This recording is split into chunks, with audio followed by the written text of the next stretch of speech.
আমাদের সিলেটের ছেলেপেলে সব নষ্ট করে ফেললাম। হানি ট্র্যাপের 4 জন সদস্যকে আমরা গ্রেপ্তার করেছি।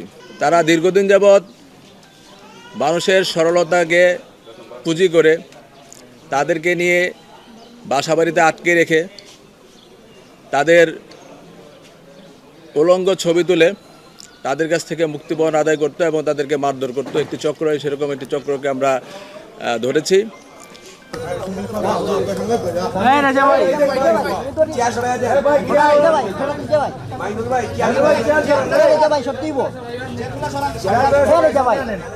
চক্রে 5 জন সদস্যের উপস্থিতি পাওয়া গেছে। অজ্ঞাতনামা আরও 3-4 জন সদস্য রয়েছে। 5 জনের পরিচয় আমরা শনাক্ত করতে পেরেছি। একজন গ্রিস প্রবাসী এবং তার বন্ধু, তাদের সাথে এই হানি ট্র্যাপের একজন সদস্যের পরিচয় হয় 1 মাস পূর্বে। উপশহরে একটি হার্ট রেস্টুরেন্ট রয়েছে, সেই রেস্টুরেন্টে।